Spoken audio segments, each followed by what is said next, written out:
మాతృభూమి గాలి పీల్చి కన్న తల్లి ఒడిలో పండుకుంటే ఎంత హాయిగా ఉందో. ఈ నేల గాలి తల్లి తాకి ఎన్నాళ్ళయిందో.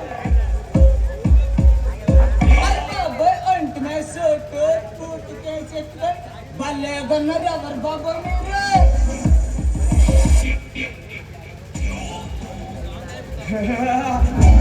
ఇంటర్నెట్ ఎవరు కనిపించట్లేదు గోవిందం. అయ్యగారు అమ్మాయి గారు ఇంట్లో లేరండి. ఎక్కడికి వెళ్ళారా? బయటికి వెళ్ళారండి. ఏంటి విజేంద్ర భూపతి వాళ్ళ అమ్మాయి ఎక్కడికి వెళ్ళారు చెప్పుకోవాలా? ఇంటి అమ్మాయి గారు అయ్యగారు ఇంట్లో లేరు కానండి. గోవిందాన్ని నేనేనయ్యా. ఆ గొప్ప వాసన తగిలినప్పుడే నాకు అర్థమైందా. చిన్నప్పుడు నేను తినే ఫుడ్ తాకుకున్నాను. నీ గురించి నాకు ప్రత్యేకించి చెప్పాలా? మీరెవరో నా కంపెనీ బాగానే గుర్తుపట్టారండి. నేనే ఇంకా గుర్తుపట్టలేకపోయానయ్యా. వయసు వచ్చిన కొద్ది కొన్ని వస్తుంటాయి, కొన్ని పోతుంటాయి. అక్షరాలా నిజంరా. నీకు కొద్దిగా సిత్తువనం వచ్చినట్టుందిరా. అంటే మీరు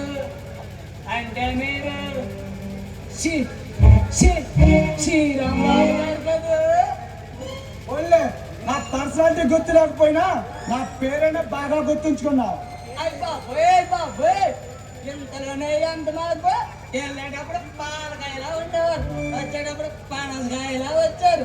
ఇంకా నయంరా, వెళ్ళేటప్పుడు క్వార్టర్ బాటిల్లా, వచ్చేటప్పుడు ఫుల్ బాటిల్లా ఉన్నావు అనలేదు. ఇంకా నిజమే బాబు గారు, ఎంతలోనే నీళ్ళు అంత మాకలా. అదంతా పుల్లిన పల్లరసం అయిందిరా. వాస్తా గాని ఇంట్లోనేట్రా మీ మామయ్య గారు నిన్న ఢిల్లీ వెళ్ళారండి. మా మాయకి పిచ్చ మీద పట్టినట్టుందిరా. ఇంట్లోనేట్రా అన్ని హీరోయిన్ ఫోటోలు పెట్టుకున్నాడు. అదే హీరోయిన్ ఫోటో కాదు బాబు గారు, మేము మరదలు గీతమ్మ గారు. ఎవరు? నా మరదలు గీత. నా ప్రేమ వదలా ఉంది. శ్రీరాంబాబు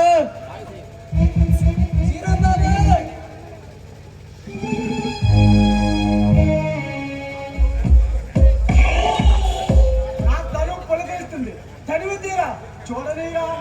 మీరు అలా చూస్తూ కాచండి, నేను సానకి వేడి నీళ్ళు పెట్టి వస్తాను.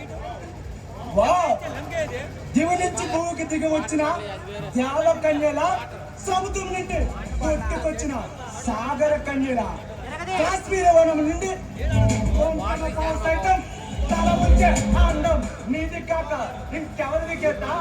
ఆ తామర పువ్వు సైతం ఆ అందం తల వచ్చే అందం నీది కాక ఇంకెవరిది గీత, ఇంకెవరిది?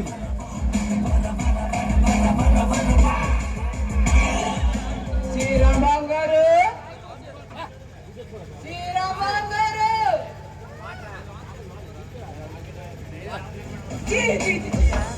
వదలండి బాబు గారు. అమెరికా వెళ్ళి ఎక్కడ చేస్తున్నారా? నా మరదలు ఎక్కడ ఉందిరా? మీ మరదలు గారు సాయంత్రం 5 గంటల టీవీ అని చెప్తే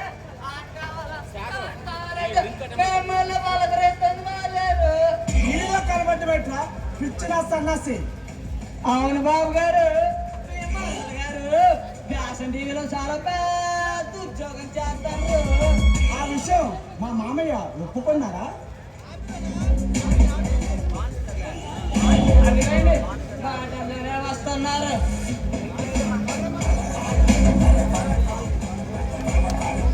గోవింద, ఎవరతను?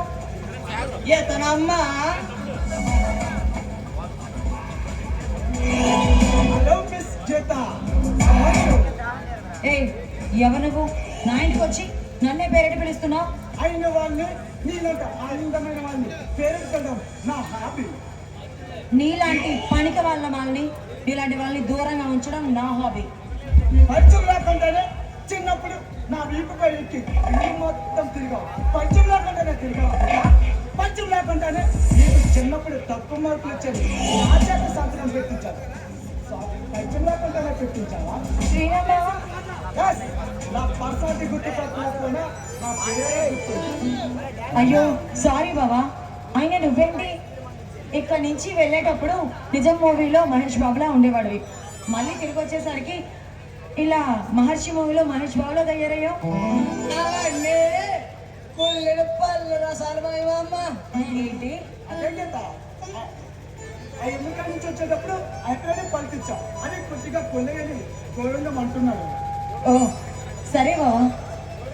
ఆయన గోవింద, నువ్వు వెళ్ళి బాబుకి స్నానానికి వాటర్ పెట్టు. అవి పెట్టడం అయింది సవాళ్ళు కూడా అయింది అమ్మగారు. ఏదో ఏదో టీవీ ఛానల్ జాబ్ చేస్తున్నావంట. అవును బావా, నీకు తెలుసుగా నా కాళ్ళ మీద నేను బ్రతకడం నాకు ఇష్టమని. అదే కాకుండా నేను బయటికి వెళ్తే చాలు ఆటోగ్రఫీలు ఫోటోగ్రఫీలు అందరూ నా వెంట పడుతున్నారు తెలుసా. ఏదో ఆ జాబ్ చేయడానికి మీ నాన్న పట్టుకున్నారా? ఎంతో కష్టపడి ఒప్పించాను బావా. మన పిల్లలు కూడా ఈ జాబ్ చేస్తావు. మన పెళ్ళ ఏమో మాట్లాడేది. అదే కదా మన పిల్లలు కూడా ఈ జాబ్ చేస్తావా అని అంటున్నాడు. సారీ బావా, మన పెళ్ళేంటి, నీ మీద నాకు అలాంటి ఉద్దేశం లేదు. గీత ఎందుకు అలా మాట్లాడుతున్నా? అవును బావా, నన్ను క్షమించు. నేను చిన్నప్పటి నుంచి ఒక బావలాగే ట్రీట్ చేస్తేనే తప్ప నీ మీద నాకు ఎలాంటి అభిప్రాయం లేదే. చూడు గీత, ఈ రోజు నుంచి అనుకో, ఈ క్షణం నుంచి అనుకో, ఈ బావే నీ భర్త కానీ. శ్రీయా, మనసులో ఒకరిని దాచుకొని బయటకి ఇంకొకరిని ప్రేమించే అంత గొప్ప మనసు నాకు లేదు. ఎవడు వాడు? అన్నీ ఉన్నా కానీ తల్లి తండ్రి లేని అనాథ, కానీ మంచి మనసున్న వ్యక్తి. తన కష్టం తల్లిదండ్రులతో పాటుగా పేరు కూడా లేదు గీత. చెడు భర్త పేరు భార్యకి, భార్య పేరు భర్తకి, అంతే చాలు. అంతేకాని ఇంకా ఆస్తులు అంతస్తులు నాకు అవసరం లేదు.